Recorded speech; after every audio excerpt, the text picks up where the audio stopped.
Hello everybody, Silverbusters here, coming at you with another video. Today's video is a little bit off topic, but still is going to hit directly into the world of economics. And what I'm going to be talking about is the government response to COVID. And if you've been paying attention the last few weeks, the whole narrative on COVID-19 has sort of changed for the entire, length of time.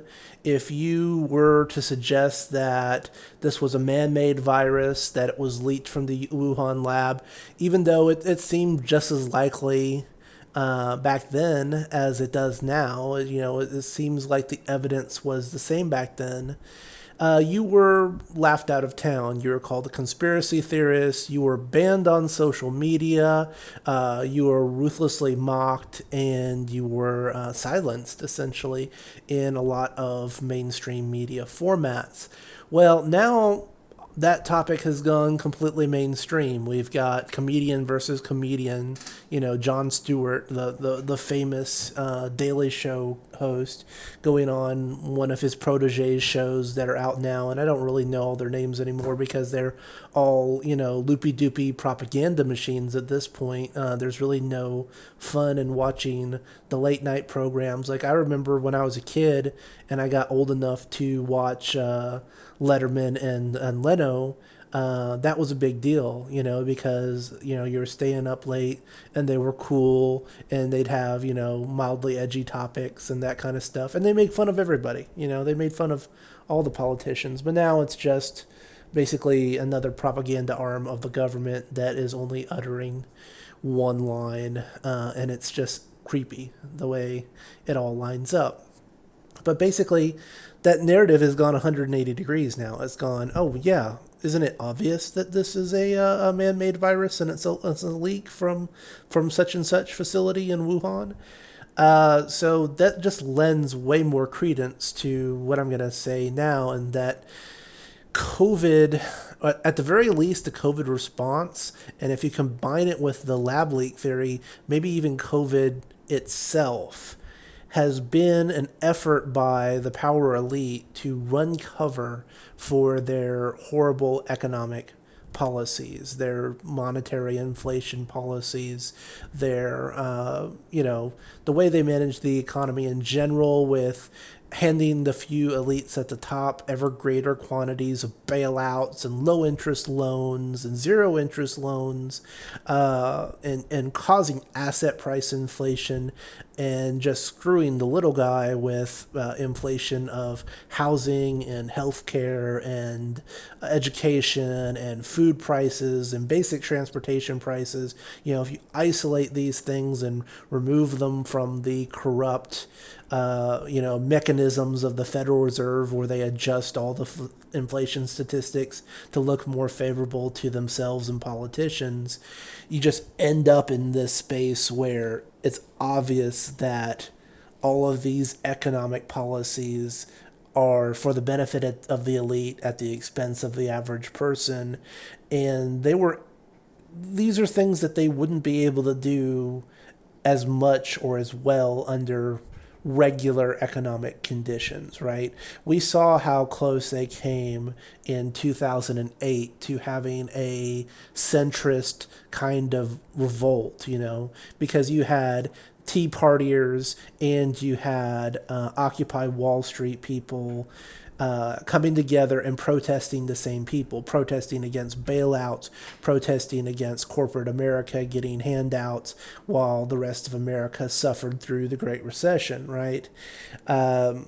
So to get back on track here, they know that there's only certain things that they can do, and if they do too much of it too quick, people are going to notice. They need excuses or distractions in order to pursue the economic policies that best help this narrow group of elites that run the country or have the most power within the country.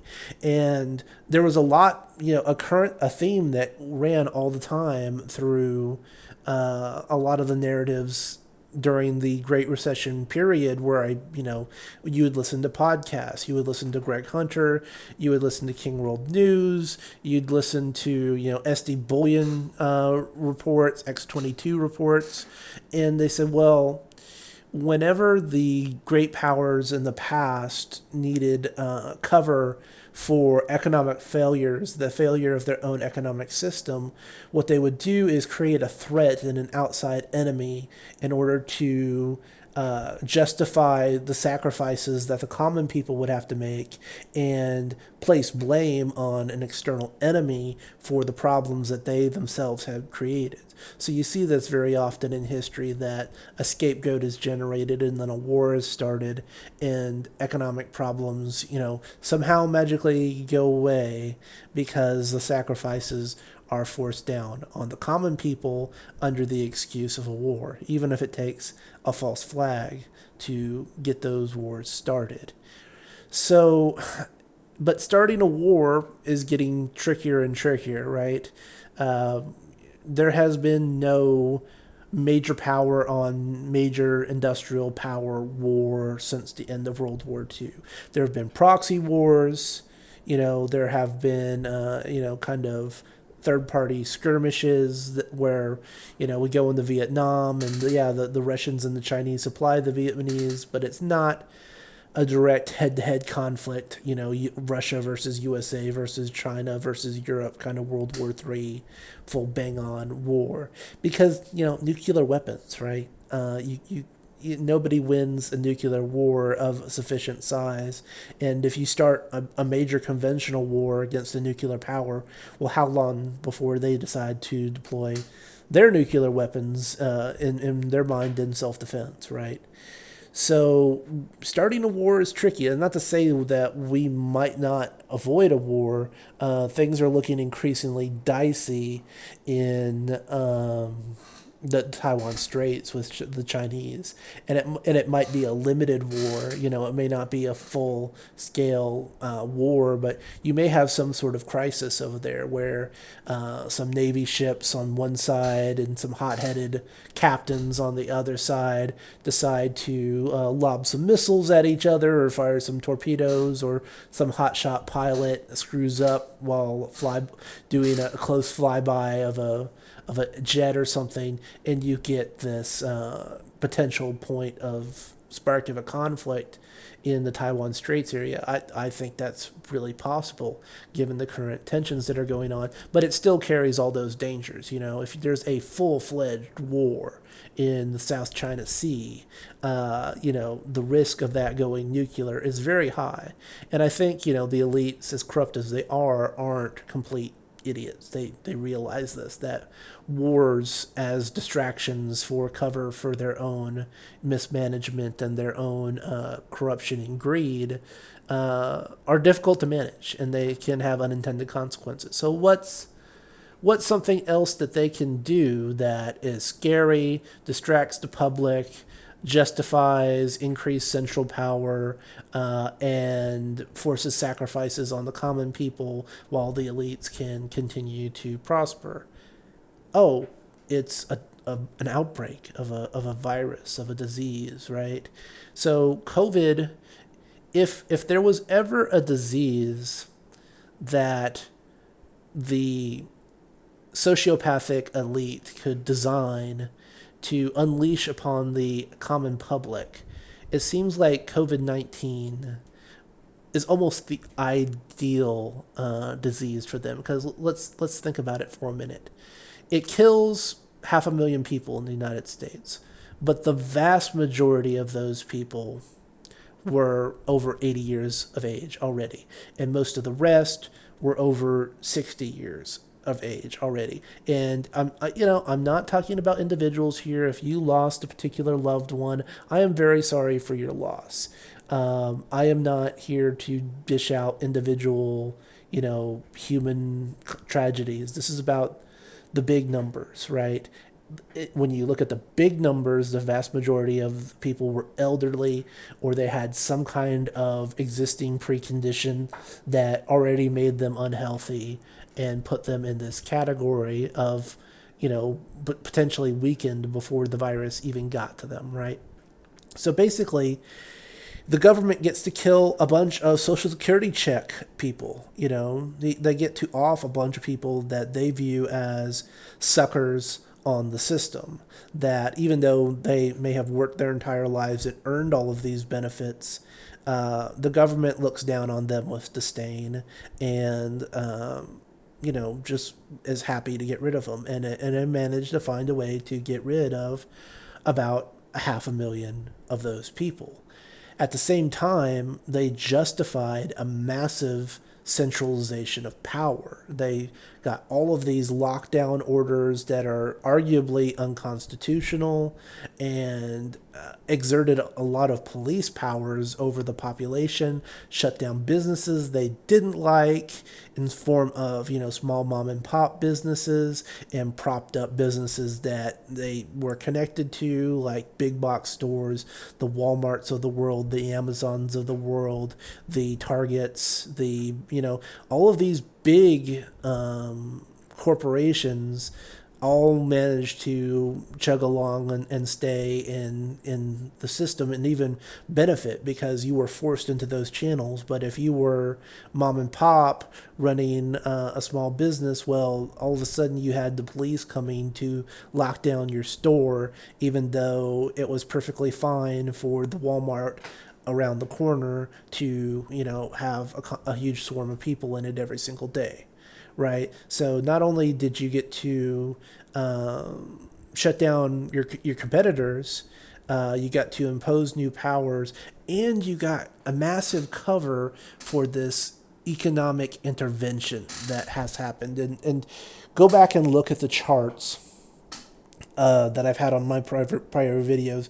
It's just the money supply charts. There were problems with the economy leading up in way before COVID became big news. COVID didn't become, you were a conspiracy theorist if you were talking about it in January, and it didn't really kick off until March. But the economy was having problems back in October of 19.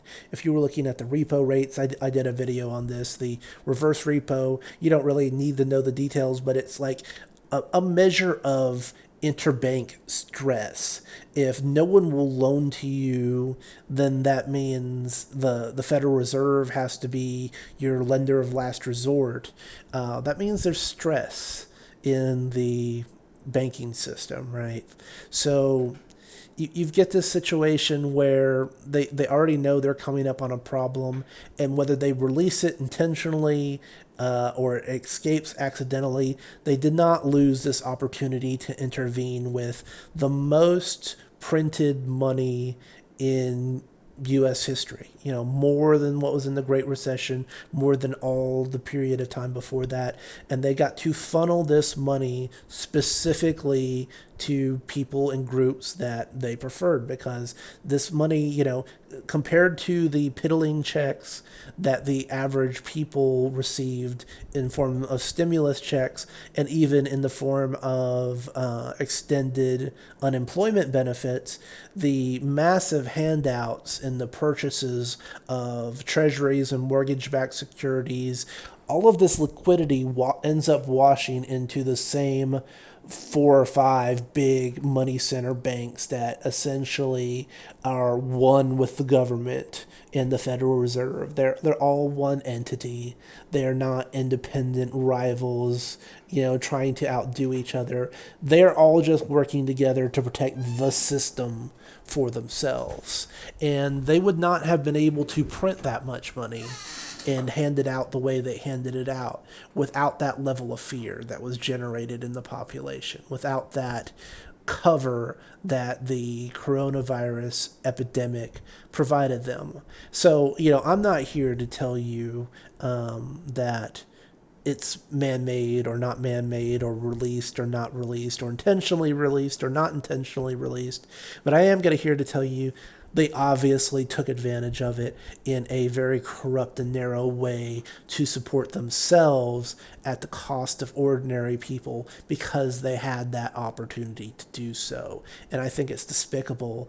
And the fact that this narrative has turned now is a step in the right direction, but ultimately we need to see this corrupt fiat money system ended and a return to sound money started, because I did a prior video on this too. If you look back in history, just in the 50s and 60s, there were outbreaks on a per capita basis very similar in size to the number of deaths that we've seen from COVID. Maybe it didn't quite reach 500,000, but back then we didn't have as many per capita elderly people. You know, the elderly, the very old, the average lifespan was lower back then. So it takes less of a virus to knock out an 85-year-old than it does a 65-year-old or a 50-year-old.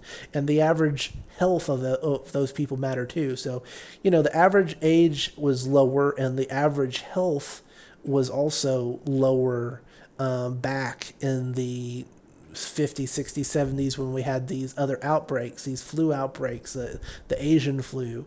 But when you break down those numbers and the demographics, they were very close to the scale of problems that we had with COVID-19. And, you know, go and look at my other video on this topic. There were no lockdowns. There were no school, you know, if there was a school closure, it was isolated school closures. It wasn't year-round school closures or anything like that. There was no, massive unemployment. People were not put out of work. We just kind of dealt with it.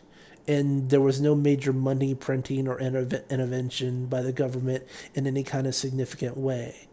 And when you take a crisis and compare that to what we did this time with COVID-19, which is only slightly worse against those measurements on a per capita basis, and if we compare a bunch of other factors, maybe it's not even as bad, right? If you were taking the proper amount of vitamin C or vitamin D, you were pretty much immune to COVID-19 at this point. You know, they didn't want that going mainstream either, but, you know, turns out that you can be pretty much immune to this with, you know, over-the-counter vitamins. And don't even get me started on all of the basic treatments, the widely available treatments that were already out there that they shat on so they could pump these big pharma vaccines and treatments that cost, you know, tens of $1,000s per year for these drugs. But this is the whole point. I'm going to bait to drag it back. It's obvious, no matter what the source of this virus is that they were taking advantage of it to give them cover to print all of this money so they could try to kick the can again on this economic system that is obviously decaying. And, you know, look at history. I mean, no fiat currency survives forever. Every fiat currency eventually reaches its demise, and then there's a force back to some kind of sound money standard, whether it's gold or silver is the traditional one, or if it collapses all the way back into a barter economy or something locally, depending on how much damage it does to the civilization in question.